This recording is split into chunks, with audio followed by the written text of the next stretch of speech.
Hello, everyone. Welcome to Scott Reviews, things at 4.5 minutes. What am I looking at this time? I'm looking at the 1979 comic Spider Woman, number 20. At last, face to face with Spider Man. Now, I'll admit I bought this comic when I was younger because I was a huge Spider Man fan, and I didn't know a lot about Spider Woman. And just reading it as a kid, I just loved Spider Man in it. Now, when you read a little older, the comic is about Spider Woman loses her job and loses her apartment, and she uses her superpowers to go get her back pay from her old boss. And Spider Man just happens to be there, and they scuffle. And that is the gist of the story. The comic book is, in itself, not very interesting. Spider Man versus Spider Woman. You expect this epic battle between the two, but we don't. We get this sort of watered down battle where she really doesn't want to fight Spider Man. And another weird thing in this comic is she doesn't know who Spider-Man is. Okay, really? Okay, so this comic was made in '79. Spider-Man came out in '62. I know the timelines and comics are different, but you're telling me that this woman who has superpowers herself doesn't know who Spider-Man is. Because he's been an established hero for years and years and years in the universe at this time, and she doesn't know who he is.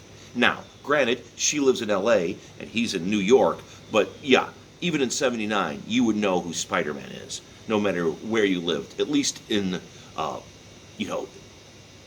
in America. So that's what they're going with. So that's unbelievable right there that she does. And I find it hard to believe. So this is issue 20. So she's been Spider-Woman for close to 2 years, according to the comics. That doesn't make sense. And they treat the comic, it's like a weird retelling of the origin story, because once Spider-Man and Spider-Woman meet in the comic, all of a sudden, for no reason, she goes off into her origin story. How she got her powers, this and that, and it takes up like 2 pages.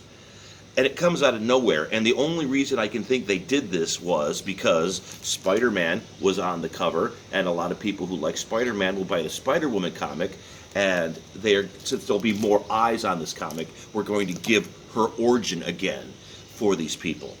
And it comes out of nowhere, and it just blocks the flow of the comic at that point, because they're both on a rooftop and they're both getting ready to fight, and all of a sudden, well, maybe he got his spider powers the same way I did. Flashback, flashback, flashback, and Spider-Man's like, what are you doing? Stop talking, return that money. Because Spider-Man busts in. There's a lot of coincidences in this comic where Jessica Drew's Spider-Woman just happens to get fired, and she just happens to lose her apartment, and she just happens to use her superpowers to get her money from the place where she worked at. And Spider-Man just happens to be in LA, and Peter Parker just happens to be in the building that she's working at, and Peter Parker just happens to wander into the room while she's returning the money to the safe. So she just happens to have a conscience and take the money back. There's a lot of coincidences to get these two superheroes together, and it's not a lot of fun to watch these coincidences happen. I think we would rather just have a knockdown, drag-out battle between these two characters and see what happens. But it's a very, very light fight. Might I say it's a very, very lame fight between them. When you see two characters getting together for the first time, I'm thinking of like Daredevil and Spider-Man, when that happened, or even back when Fantastic Four and Spider-Man, way, way back in the beginning. There was sort of a reason for it to happen, and it sort of set up the trajectory of these characters for future, but it doesn't happen here. It's just, hey, let's get Spider-Man in this comic to... And this is Jessica Drew, who as a child, while visiting her father's laboratory, was bitten by a poisonous spider. Forced to try an untested spider serum, Dr. Drew not only saved his daughter's life, but unknowingly gave her incredible spider-like powers.